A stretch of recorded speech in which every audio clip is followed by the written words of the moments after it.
9th October 2023. Hello, good afternoon. Welcome to Midday Live from our News Hub studios here at the Subway Kanda in Accra. We're also live on all our social media platforms at TV3 Ghana Plus on DSTV channel 279. My name is Noble Crosby-Annan. In the bulletin this afternoon, calls intensify for the police to arrest remaining suspects who invaded the studios of UTV will get a reaction from the Information Ministry. Also coming up, investors of Gold Coast Securities gear up for yet another demonstration at the Ministry of Finance. We have updates in business news. Interest rates on Treasury bills inches to 33% as government exceeds target by 466 million cedis. We'll tell you the implications. Plus, some international news as African leaders call for an end to the deadly Israel-Gaza violence.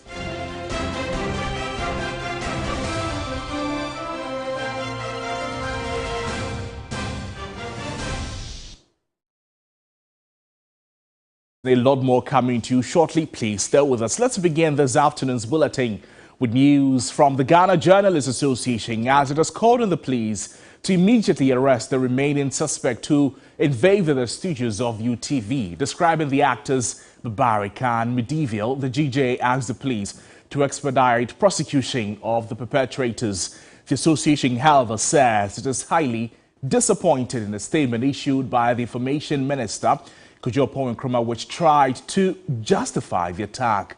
According to the GJA, the posturing of the Information Minister is worrying as he avoids a direct condemnation of the incident. The association, in a frontal response to the Information Minister, asked them to refrain from imposing a burden on the media to promote national cohesion. Meanwhile, the Ghana Journalists Association has urged media practitioners to act professionally at all times in the discharge of their duties.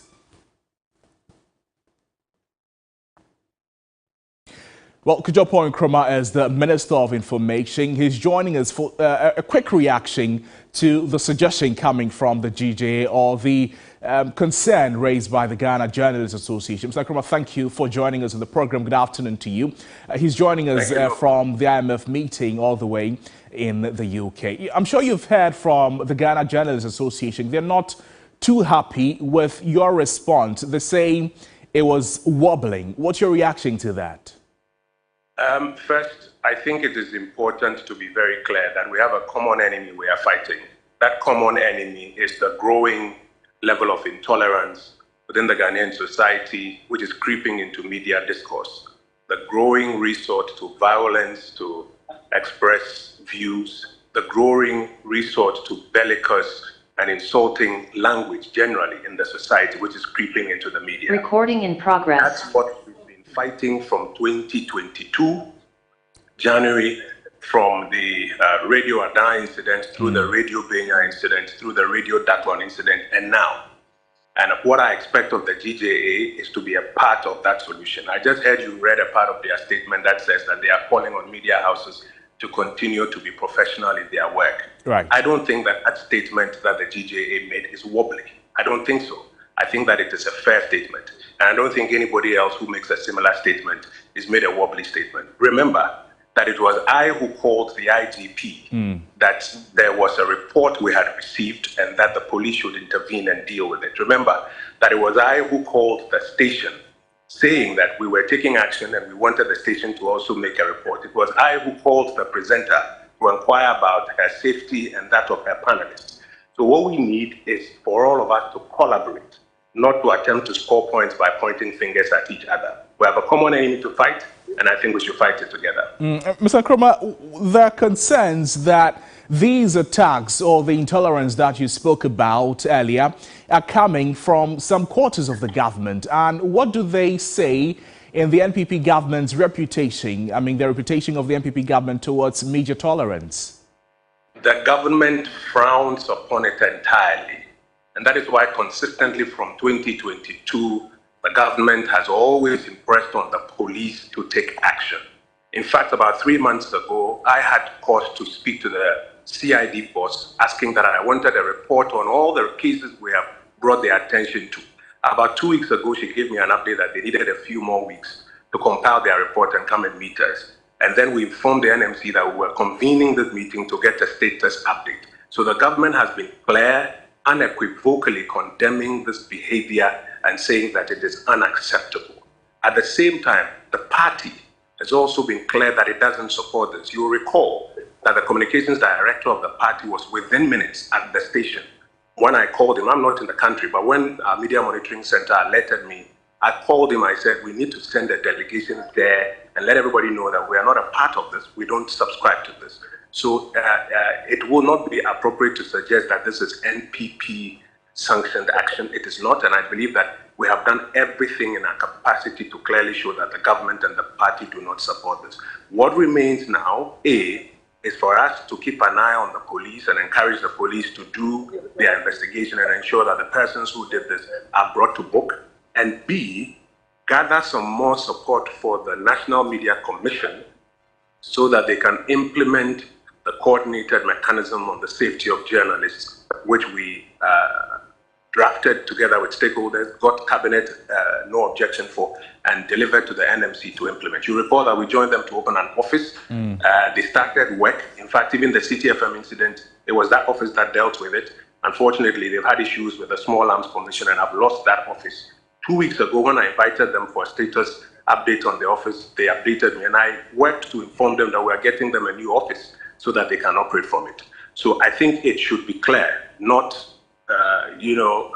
effort to take swipes at each other, that we have a common enemy to fight, and what we need is collaboration and working together to fight that common enemy. I think the GJA got it wrong on this one.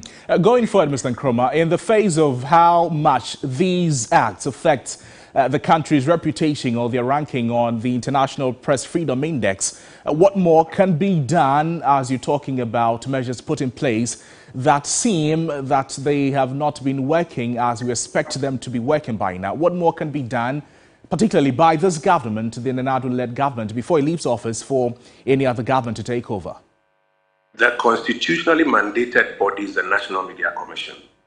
What we need to do is to provide the needed support and collaboration and encouragement to the National Media Commission to implement the four-part coordinated mechanism. Government has done its part and has delivered it to the NMC. Additionally, anytime there's an incident, government moves quickly to take action and to ensure that the security agencies are encouraged to go fully and work and not be scared that anybody is behind the scenes who is going to hold their hands behind them. And so I think we've been very clear. We will continue to support the National Media Commission. All of us will support the National Media Commission to get it done. For example, there are elements in the GJA commentary that suggest that we have described other incidents separately from how we've described it. It is not true. It is factually inaccurate. If you pick all the four statements that we have issued, we always tell the public the report we have received. Where we have received a report of assault, we don't change the language. We tell them that we have received a report of assault. Where we have received a report of attack, we tell them that we have received a report of attack. In this incident, when we received a report of alleged unauthorized entry, we told the public as at Sunday morning that we have received or that we received a report of alleged unauthorized entry. And we proceeded to call the police to go in and act. Right. So I think that what we need to do is to work together, not try to score points by pointing fingers. Mr. Nkrumah, before I take leave of you, I'd like to pick your thoughts on how far the IMF engagement, which you're part of in Morocco, currently is going. I think the background is that as at Friday, we achieved a staff level agreement with the fund for the first review, and it's going to the board for approval, after which we'll get the second tranche of the 600 million. Today here, we are currently in a G24 meeting, trying to settle on the agenda that the global development partners have to look to. The challenges are similar, the solutions are similar, but one of the biggest things on our agenda is to make progress on our engagement with our external creditors, and we are hopeful that we will make some headway before we return to Ghana. It appears that has been a major requirement by the International Monetary Fund, but as the country makes that effort, what is the end line looking like? We are pleased at the kind of feedback we are getting so far based on the initial conversations that are ongoing. I think our expectation is that before the end of the year, we would have concluded these negotiations with our external creditors so that same can be submitted to the fund for us to move forward. Kojo, thank you so much for joining us. Kojo Nkrumah is the Minister of Information here in the country. Well, in a related development, but not with concern to the International Monetary Fund, still on issues concerning the attack at UTV, the New Patriotic Party has crossed the line. That's according to the General Secretary of the Ghana Journalists Association, Kofi Yeboah, has also been responding to the issuance of a letter by the party to Accra-based UTV's United Showbiz, which led to the subsequent evasion of the show on Saturday, October 7. He says such letters are only an encroachment on editorial discretion. The content of the letter, I think they did cross the line. It was beyond mere concern being expressed. What the media house decides to do, okay, especially so when it's a private media institution, may not be your concern. Okay, you may point out a few things as recommendation, suggestion. Okay, we had an instance where some political parties decided to boycott media houses, that they will not appear on them anymore. Nobody went to force them to come back. You only want to dialogue. They crossed that line. The mere fact that it was signed by Director of Finance and Administration, per my training, there are doubts surrounding that letter.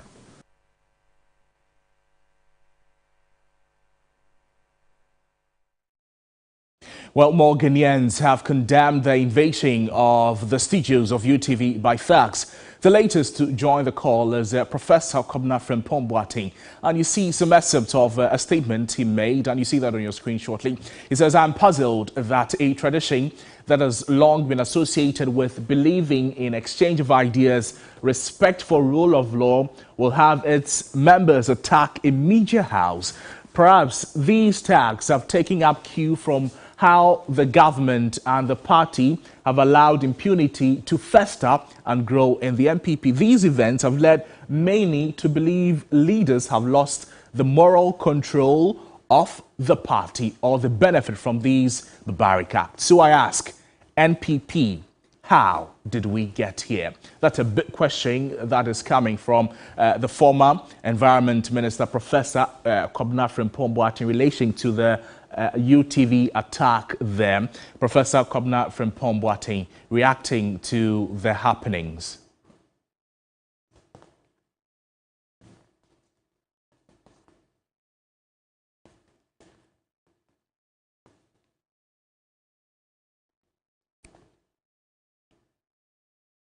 Now, the global economy could be making in excess of $1 trillion annually through the sustainable exploitation of the maritime domain, also known as the blue economy. Experts say the projection cannot be achieved if piracy, smuggling, and illegal, unregulated and unreported fishing practices are not controlled. A report by Stanley Niblu.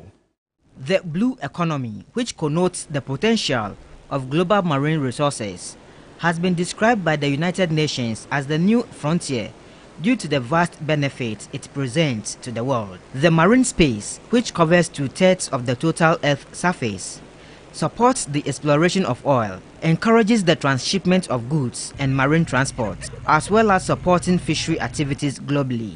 In Africa, the Gulf of Guinea continues to play a crucial role in the continent's gross domestic product, but is now faced with various challenges. The director of the Faculty of Academic Affairs and Research at the Kofi Annan International Peacekeeping Training Center, Professor Kwesi Enin, is concerned about the emerging threats posed to the blue economy. Across the Gulf of Guinea, our oceans have become dumping grounds for plastic. They become dumping grounds for untreated fecal matter.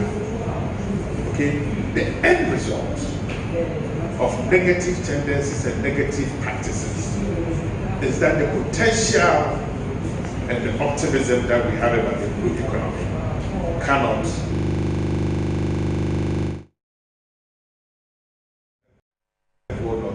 be achieved. The Kofi Annan International Peacekeeping Training Center, in collaboration with the Ministry of Foreign Affairs of Denmark, has trained journalists from Anglophone and Francophone countries bordered by the Gulf of Guinea to report on critical issues in the sector.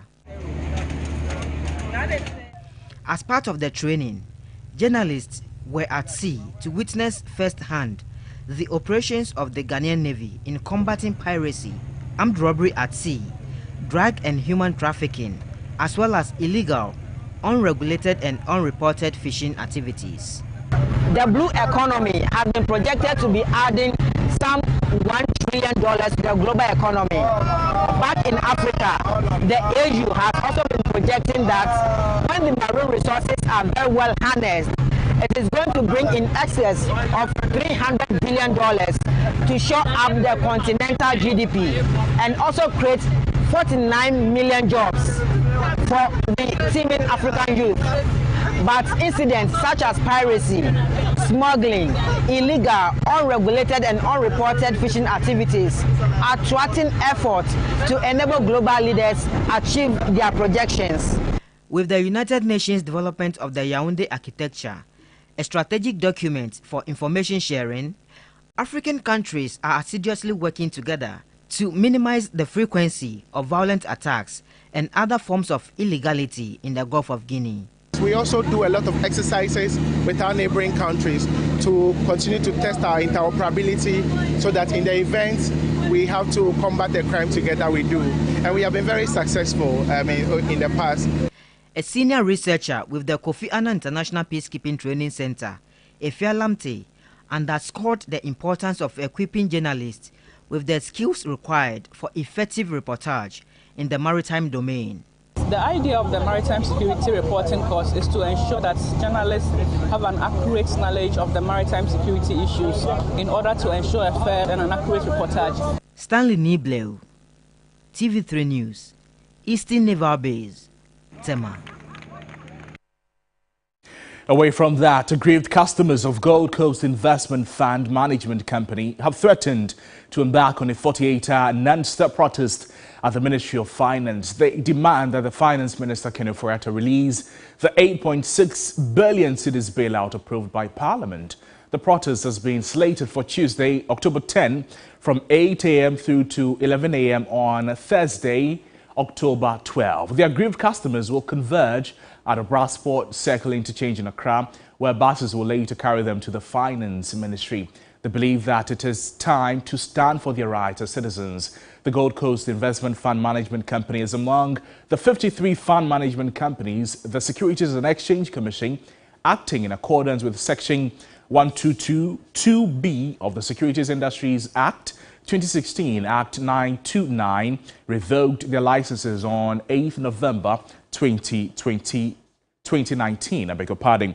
Charles Nyame is the convener of the group, who is joining us at the moment to offer some more update and perspectives on this impending picketing at the Ministry of Finance. Charles, good afternoon. Thank you for joining us. Bring us the backstory. What has been the levels of engagement between yourself and government so far? Thank you, Cosby. Greetings to all your viewers and listeners. Cosby, so far, there has been 5 years now, and money has been already approved by the Parliament. In fact, the Securities and Exchange Commission, which is the regulator, budgeted for 8 billion to pay all customers who fell for the financial cleanup exercise under the Securities and Exchange Commission to pay us in full. And the Parliament approved an amount of 8.6 billion. It means that the budget was approved in excess of 600 million Ghana cedis. And these monies have been raised by the Finance Ministry, and they have calculated it as part of the 26 billion that the Finance Ministry claimed they have spent to clean up the financial sector. Meanwhile, we haven't received our payments in full. In fact, just a token have they given us. And all documents available shows that the Finance Ministry has raised our 8.6 billion and claims that they have spent it. And we have engaged the Finance Committee of Parliament, we have engaged the Speaker of Parliament, we have engaged all the stakeholders that do, but to no avail. So we cannot keep quiet for the Finance Ministry or the Finance Minister to pocket this tune of 8.6 billion. That is why we are arranging this 48-hour continuous protest at the Finance Ministry, starting from tomorrow. And we are going there to ask the Finance Ministry to advance payment to the commercial bank where accounts have been created for all the customers as a validation so that disbursement can take place before we leave the Finance Ministry. Going forward, ahead of the intended picket, what has been the arrangement with the security agencies? It is coming on the back of concerns they have had with other protests, if you like. Come again. So what I'm asking is the engagement with the security agencies ahead of this impending picketing at the Ministry of Finance. It is coming on the back of concerns the police service has had with other protests. Kobe, I can't get you, Kobe.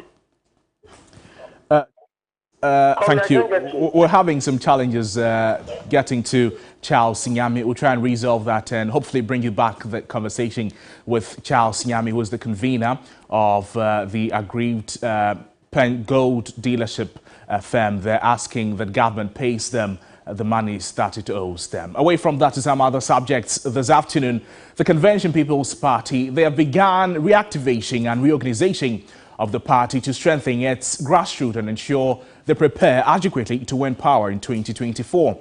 Chairperson and leader of the party, Nana Akosua Frimpong, observed the Ghanaian youth is fed up with failed promises and want to change. She said all the CPP will focus on is domestication and job creation.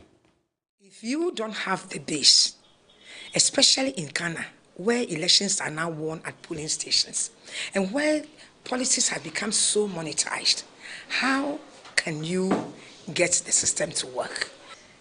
CPP's time again has come, and we must make the best of it. That is why it is not just about fighting the system. It's not just about even talking about populist stance, but mainly important is to get people to be part of and own the party at the polling station electoral area. So that is why we are presenting the youth. It is the youth who are ready for a change. They want Ghana to be fixed. They want to see a better country. Now all you need is a phone, and you see what is happening in the world. And they know clearly that what is happening in Ghana is not they can't even buy data. You want power. How are you going to get the power?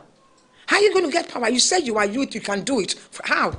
By sitting there and demonstrating alone. Demonstration is your ability to tell people that you are not happy with the system. But what is the alternative? What is the alternative to be able to do what is right, that you know is right for you? Even if you don't know, you know what is right for you. So can't you come and add your voice? That is why CPP is offering every young person the opportunity to join. Cross over. It is time to cross over from where you are standing. Don't stay there. And take over CPP. That's all we are asking. Take over. Our best resource is not even the mineral and the gold, because we, the adults, have sold everything. Our best resource is the youth and their spirit, the spirits of the Ghanaian, the tenacity and the persistence of never giving up. Now, the bipartisan parliamentary committee probing the leaked audio tape is set to resume its hearings on Tuesday, October 10. The committee, chaired by Obiako South MP Samuel Atachia, has so far interrogated all the named witnesses in the saga. The IGP has also appeared before the committee to respond to the issues raised at the committee. The committee adjourned sittings temporarily on September 13th. Originally scheduled to resume sitting on October 2nd, the hearings were postponed due to the Commonwealth Parliamentary Association meetings held in Ghana last week. All the persons who matter in the scheme of things have so far appeared before the committee. The originator of the tape, Chief Bugri Nabu. I cannot keep everything they were talking to me at that point. It was very, very good to record them so that I know the president. If I tell him something, he will follow up with all the truth. Next time he will not give me respect. You know him and I know him. So the best thing was to ensure that when I tell him, he asked me, "Are you sure?" I said, "Well, this is the tape." The police officers at the center of the alleged plot, including the now retired COP George Alex Mensah. I will make that statement again, that the current Inspector General of Police is not managing the police service well. It's something I will not run away from. I will say it everywhere, anywhere that I go. And the man who stands accused, the IGP, Dr. George Akufo Dampare. They came, made all these allegations in order to cover up probably the shame associated with what they got themselves involved in the first place. And I, an innocent person, focusing on my job, working in concert with my team and all commands across the country to keep the country safe and make it to be at peace with itself. I've been asked to come and answer to these allegations, which are wide, baseless. And I feel in my spirit that this is just not fair. The chairman of the committee has also outlined the direction the committee will take in the coming days. Because of the nature of what is happening, we want to do a thorough job and end quickly. The nation cannot be chewing on this matter for too long because it has a bearing on the security of this country. The head of internal security, if you care to know, the Inspector General of Police, is part of what we are trying to interrogate, and we should end it as quickly as possible. Now, the former Sanitation Minister, Cecilia Abrunah-Dapaah, says the continued seizure of her money by the special prosecutor is subjecting her to hardship and embarrassment. $590,000 and 2.8 million cedis found in a residence remain in the custody of investigators who believe they are possibly proceeds of crime. Ms. Dapaah is asking the court to hold an earlier hearing to determine whether her account should be unfrozen and the monies released. And you see on your screens at the moment that from the OSP's position, the monies were carefully concealed in wraps, polythene bags and envelopes and kept in obscure places at the residence. Still on the OSP's position, it says there are no financial records and traces of the origins of the money reportedly stolen from a residence. These monies that Cecilia Dapaah is responding as saying that the OSP's actions are based on false allegations. She continues to say that her dead brother's account that was in the middle of the controversy was opened with funds collected at his funeral, which she, Cecilia Dapaah, is a signatory to the account, and the transfer was to pay school fees of her dead brother's children. The court should refuse requests for confirmation and order release of cash, seize and freezing the accounts of Cecilia Dapaah. That is the response from Cecilia Dapaah to the latest processes that have been begun by the Office of the Special Prosecutor. We'll stay on this to bring you details in the subsequent bulletins, but to some other subjects this afternoon, the Korle Bu Teaching Hospital, it has over the years been a cornerstone of healthcare in West Africa. It is not only providing essential medical services, but also playing a pivotal role in medical education research, amongst others. Like many healthcare institutions in developing countries, Korle Bu Teaching Hospital faces a significant challenge, amongst others include funding constraints, shortage of healthcare professionals, and the need for continuous infrastructure improvement. It has in the past years been in the news for some bad reasons. The latest is the dialysis saga. Let's speak with a coalition of NGOs in health on how the hospital can return to its former glory. Bright Temisenyaku is the chairman of the Coalition of NGOs in Health. Bright, thank you for joining us on the program. The hospital has been crucial in Ghana's healthcare delivery over the past years. From where you sit, what has been its biggest challenge? Yeah, good afternoon, my brother, and a very good afternoon to your cherished viewers. We are happy to hear a good news about Korle Bu celebrating its centenary anniversary today.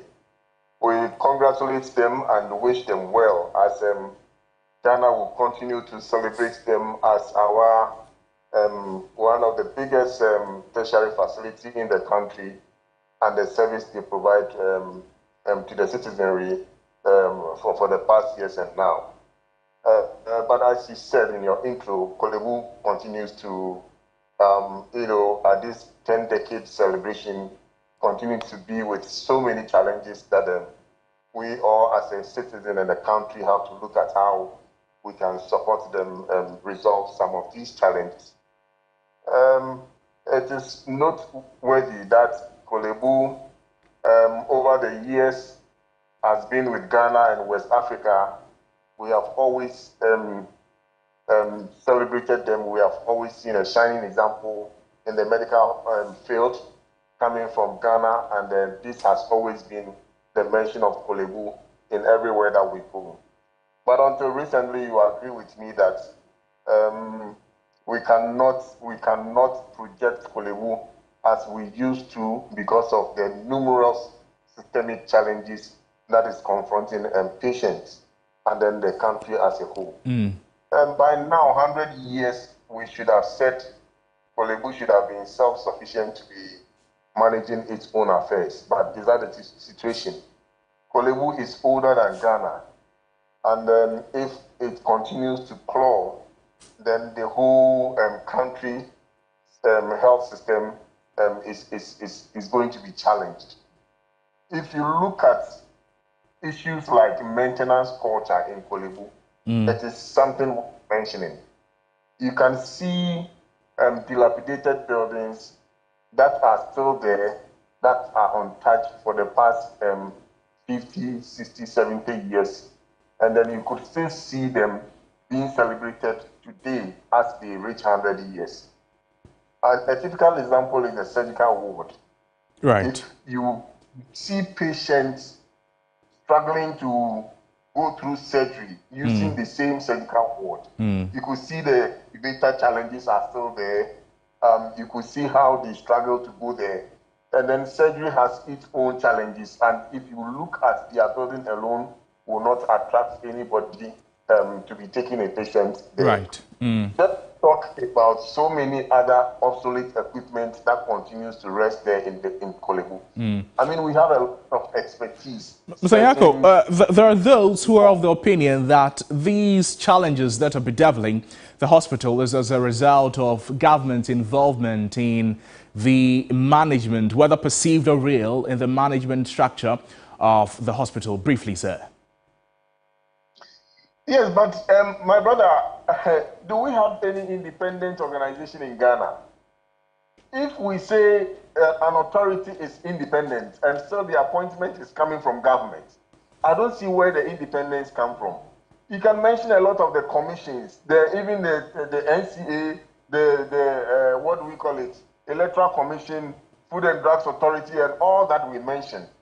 Even the sectors that the Kolebu rests under them, the health sector itself is not independent. So if the facilities would continue to receive appointments as CEOs from the government, and then we call them independent, they are not independent enough. That is what I started by saying, that if by now Kolebu should have been self-sufficient to be able to mobilize its own funding to address some of its challenges. Right. But one way or the other, the leadership and management structures are always appointed by government. Thank you. And they have to hit to what the government says. Thank you. These will continue to exist as it hinders on our healthcare as individuals. Bright Temisa, thank you so much. Bright Temisa Nyarko is the chairman of the Coalition of NGOs in Health there. Now, the board chairman of the hospital, Dr. David Nkansa Dramina, says the facility is actively working to secure legislative framework for formalizing transplantation services, focusing on kidney transplant services initiated by the local medical team.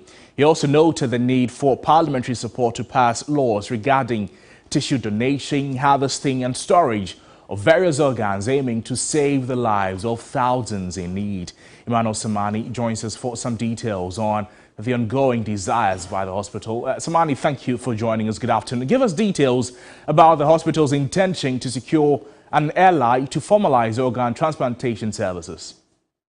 Thank you very much. Now, the hospital plans to secure an ally to formalize transplantation services. Now, this involves a dedicated effort to establish a legal framework for organ transplantation, particularly focusing on kidney transplant services initiated by the local medical team here at the Kolebu Teaching Hospital. Now, this intention is to work closely with government bodies and agencies, particularly Parliament, and also by emphasizing the importance of passing laws related to tissue donation, harvesting, and the storage of various organs. Samani, thank you so much. I'll get back to you in a subsequent bulletins for more on the happenings at Korle Bu as it celebrates its 100th anniversary. You're watching Midday Live on TV3. My name is Noble Crosby, and we're going for a break. We're back with more stories. Please stay with us.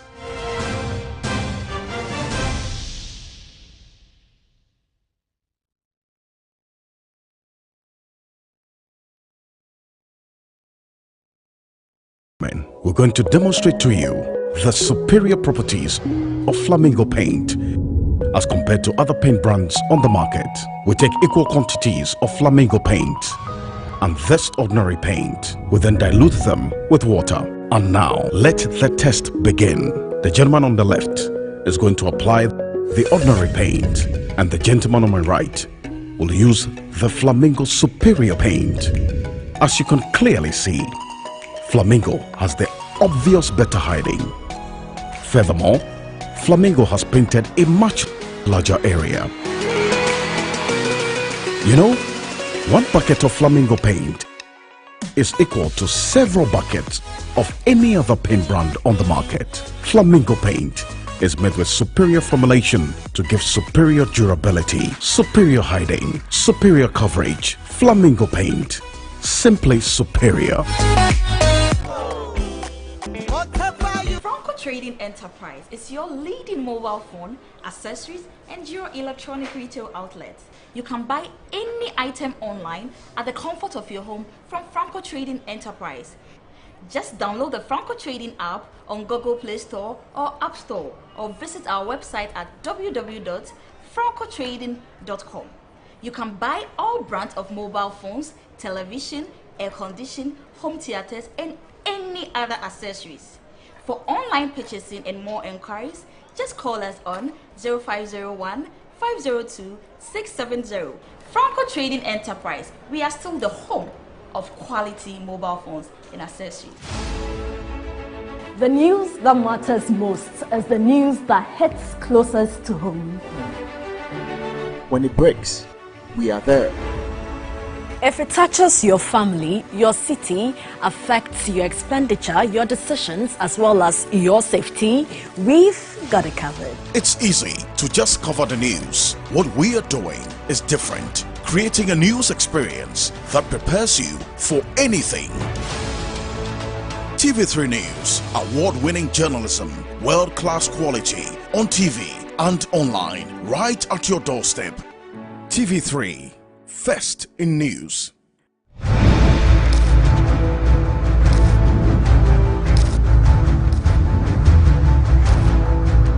This is Hot Issues, your passport to the most compelling conversations of our time.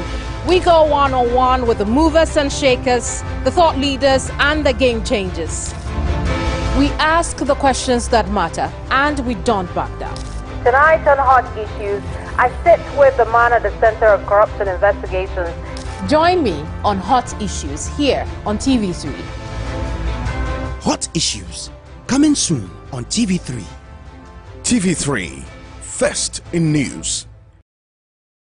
They say home is where Eliza, are you sleeping on the job, girlfriend?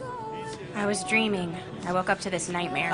Alyssa, an 18-year-old, runs away from home to escape the abuse and harassment of her stepfather. Come any closer and I will cut you. For a hope of a better life in the city and to pursue her dream of becoming a supermodel. Hold on, wait a second. You're very pretty. She soon finds out that achieving her dream will be a lot harder than she ever imagined. She gets caught up in a web of two men after her heart, a street vendor who believes in her dream and another who's making her dream happen. You must be the famous Carolina Castillo. How are you, dear? This is Lily, my beloved wife. Watch the story unfold in Total Dreamer, a captivating, intriguing, and thrilling drama. Total Dreamer, premiering this Monday at 8 p.m. on TV3. Brought to you by MTN DES Shower Gel.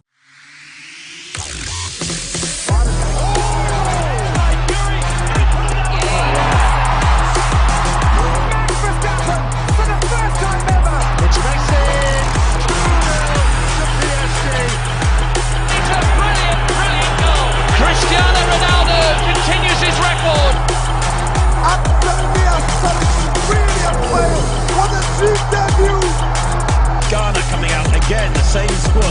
for the block. He's got it! Throw it down, King!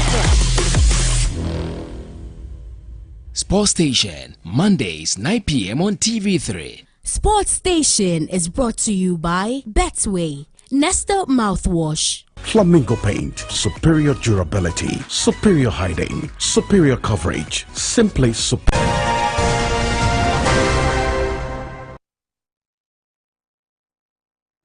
Welcome back to the Bulletin. It's now time for some business news. Minuaful has the details in all the business stories. Minu, over to you. Thank you so much.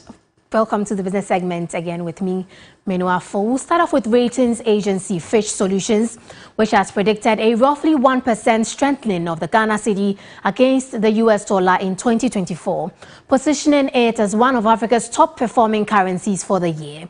The following Business Desk report has more. The latest country risk analysis on Ghana, the UK-based firm has projected a moderate 11.5% depreciation of the local currency against the American greenback by year-end. This is a significant improvement from last year's substantial 40% depreciation. The analysis indicates optimism regarding the government's efforts to restructure Ghana's external debt under the G20 Common Framework, foreseeing progress by the second quarter of the coming year. This move is anticipated to bolster investor confidence in Ghanaian assets, attract capital inflows, and provide vital support to the cedi. Recent developments have seen a slight dip in the cedi's value against the US dollar, attributed to heightened domestic demand and the global strengthening of the US dollar. However, positive news arrived last week when the International Monetary Fund mission team announced a staff-level agreement with the Ghanaian government set to bring in additional $600 million in inflows. This development is expected to further enhance investor confidence and solidify Ghana's balance of payments. In more stories, Director of ISER, Professor Peter Korte, has stated the anticipated second tranche of the IMF bailout fund is expected to contribute to a more stable economy. He further mentioned the expected inflows would assist the government in carrying out essential expenditures. We've met the triggers, we've met the targets, and that is not surprising to me because if you look at some of the key targets, getting our revenue handles right, new tax instruments that were passed, that has been done, as well as increasing revenue, also ensuring that our fiscal is within acceptable limits, and all of this points towards that direction.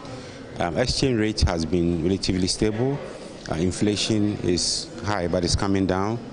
And even in growth, in terms of our growth numbers, the end of year target was below 2%. We've seen first quarter, second quarter growth around 3%. And we know that granted that nothing unforeseen happens, we normally grow better in the third and last quarter. So granted that we grow at 3%, then we are likely to grow around 3 to 3.5%. So yes, for me, it's a good signal. Some inflows will come in, $600 US will come in. That will help stabilize the exchange rate. Government will have some money as well to engage in some of the activities it's had planned to undertake. We'll stay a while on the economy, and government in its issuance of the 91, 182 and 364-day treasury bills exceeded its target of raising 2.2 billion cedis. The short-term securities exceeded its target by some 466 million cedis as it managed to raise 2.57 billion cedis from the debt market. The soaring interest rates on T-bills have been alarming for businesses and market watchers. Rates have now inched to 33%. One could argue that it's a great avenue for investors, especially considering the current macroeconomic conditions, the high inflation rate, the high cost of borrowing, and the generally high cost of living. Market watchers, however, argue it is not as good as it seems, whether for banks, businesses, or individuals. Most people are not saving in the banks as such. They've all decided to turn to the treasury bills because the treasury bill has a higher rate. So even if you have 100,000 and you go to a bank and they will pay you about 3% or 2%, the same 100,000 can give you fixed for 1 year. You're going to get about close to 32%. The higher treasury bill rates is basically crowding out the banks from cheaper funds so that they can lend cheaper to their customers. As opposed to investing in treasury bills, are banks confident in lending to individuals and businesses? I think the answer is not exactly. And so a lot of credit analysis would have gone into it to look at the exposure of the sector to, say, the economic cycles, to look at the risk inherent, the FS exposure, and how the whole inflation and general macro uncertainty dynamics play or affect those sectors. Those will determine where credit will go. And so to the extent banks are not very satisfied about the health and long-term outlook of that sector or that business, they may not even advance credit. And it may not be because there is no money to lend. It is just purely because of credit analysis and considerations linked to that. Currently, T-bills are government's only source for meeting its refinancing obligations. Is there a possibility of restructuring should the debt become overwhelming for government? But in 3 weeks, government reduced the T-bill rate, 91-day rate, from 35% to about 18% really. And you could do same if inflation recedes significantly, if the macro outlook improves significantly and the risk factors are receding. Same for 182-day. Within 6 months, you could reprofile all of it. And so the question becomes, what is the justification for restructuring that, especially when that is the only source government is able to raise money from the market now? So from the way I understand the dynamics, the concerns may be legitimate, but practically, I don't think they will restructure T-bills. And that's how we wrap up the business segment on Midday Live. My name is Menu Afo. Stay with us for more news from sports.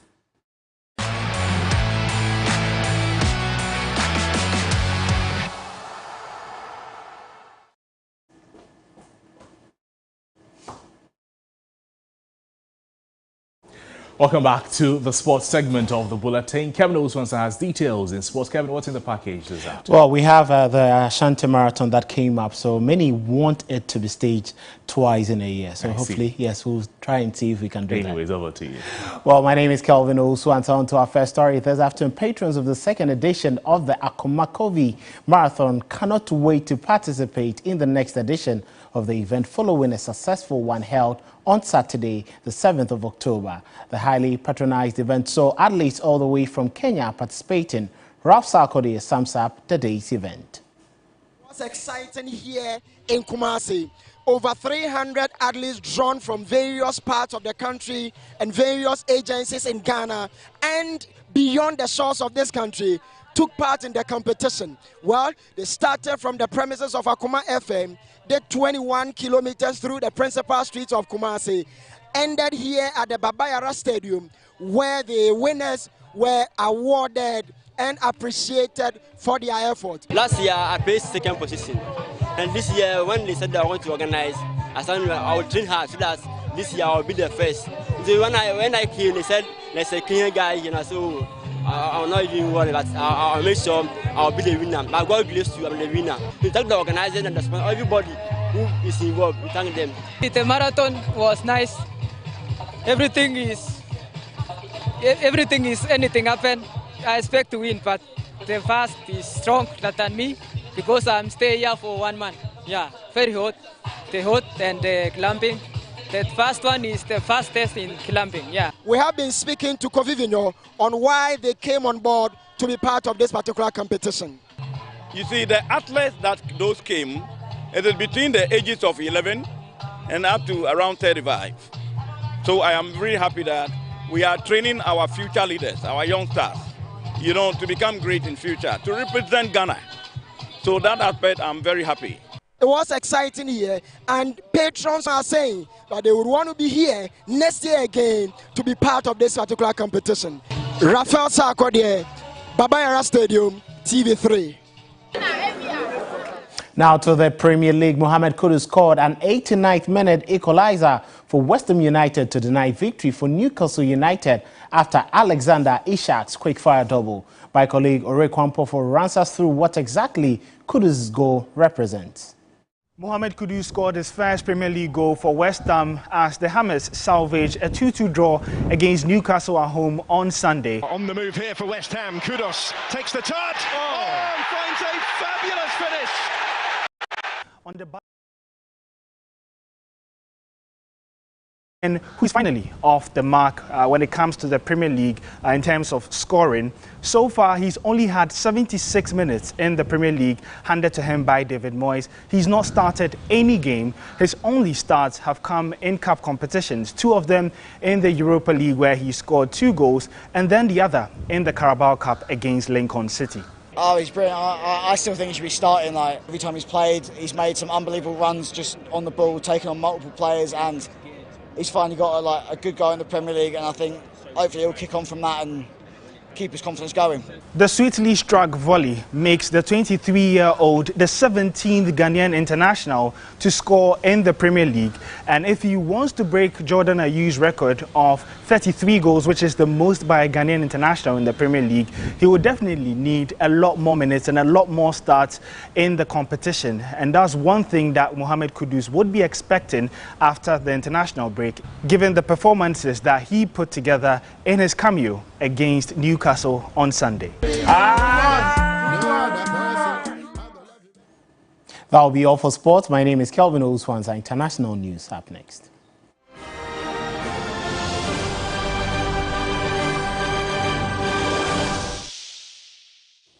In international news, Liberians go to the polls on Tuesday, October 10, with the incumbent president George Weah seeking a second 6-year term as president. He's coming up against 19 other candidates. Now, the presidency, including former Vice President Joseph Boakai, businessman Alexander Cummings, and human rights lawyer Taiwan Konglo. How is the country gearing up for the elections? Vanni Dukuli is a Liberian journalist joining us now. Dukuli, thank you for joining us on the program. What is the mood in Liberia ahead of tomorrow's all-important election?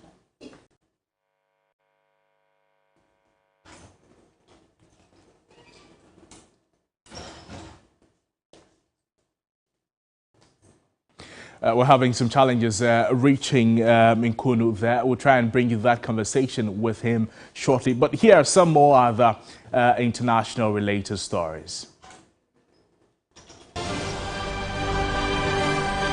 African leaders have called on warring parties in the Israel-Gaza conflict to halt deadly confrontations that erupted on October 7, when the Palestinian Hamas militant group launched a surprise assault. The African Union highlighted in a statement in French and English that the confrontations were underpinned by the denial of the fundamental rights of the Palestinian people, particularly that of an independent and sovereign state. The chairperson urgently appeals to both parties to put an end to the military hostilities and to return without conditions to the negotiating table to implement the principle of 2 states living side by side to safeguard the interests of the Palestinian people and the Israeli people, AU Commission Chairperson Musa Faki added. Uganda's President Yoweri Museveni also called for warring parties to return to the 2-state solution in a statement on October 7, where he said he regretted the violence. However, Sudan's foreign ministry backed the Palestinians in the wake of the renewed confrontations. South Africa called for an immediate ceasefire. Kenya's President William Ruto urged the warring parties to de-escalate as casualties continue to rise.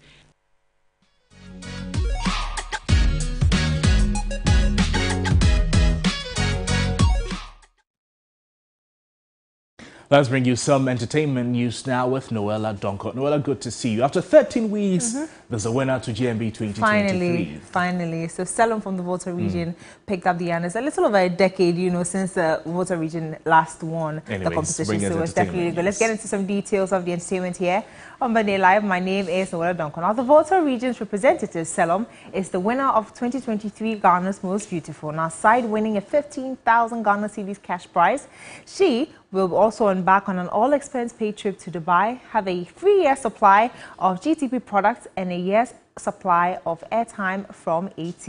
Magdalene Gada, Selom beat competition from 4 others to win the 2nd crown for her region after 13 years unsuccessful GMB campaign. She's an African beauty. 5 spirited and gorgeous contestants, Nayeli, Kwatama, Nura, Selom and Adwanige battled it out for the coveted GMB crown. The final showdown was a test of their thoughtful connection to the heritage and history of their respective regions. That the Bono people came all the way from Israel through to the Sahara and settled on the Bono Manso. Present-day Techiman, they were the first to settle on the land. They are the oldest. The finalists did not disappoint as they brought their own personalities to bear, marketing the unique culture and traditions of their regions and its entirety to the judges and audience. You can't count 3 regions without mentioning my region. We are known for our friendly crocodile pond that attracts millions of people trooping into my region. The Pyrgo slavery camp that shares reflections of how our ancestors went through pain and dark parts of the transatlantic slave trade.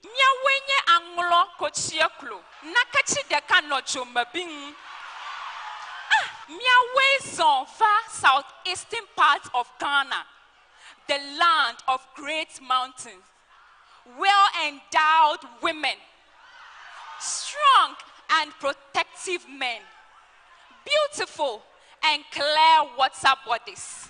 After the colorful display of talent, intellect and cultural tradition from the 5 beautiful finalists, next was a question and answer stage. This was a defining moment of the night as it put the intellect of the finalists to test. The moment we've all been waiting for. That time we've waited with bated breath for. And after 13 years of unsuccessful campaign, Selom won the coveted crown for the Volta region. Your GMB Queen 2023 is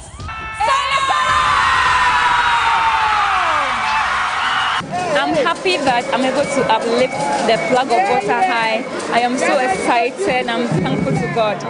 Coming through to the finals tonight, I mean, what did the magic for you today? For me, it's God. It has always been God from the beginning. So for me, it's God. It's God. To everybody in the Volta region, I'm Muganto Moto. I say thank you so much. Thank you for your support. Thank you for everything that you have done for me. God bless you all. What are you going to be doing with the crown, finally? I'm going to embark on my project to help needy students and also students on the island, those that are not able to get access to education. The 23-year-old walked home with a 15,000 Ghana cedis prize package and all expense paid trip to Dubai, a common 20 brand new phones from Techno and 5,000 worth of products from the company. Wave to your people, the latest queen in town, GMB 2023. Greater Accra Region's. Well, congratulations going out to Selom once again. But on to some more GMB stories. Some patrons also share their thoughts on the crowning of Selom as a GMB winner.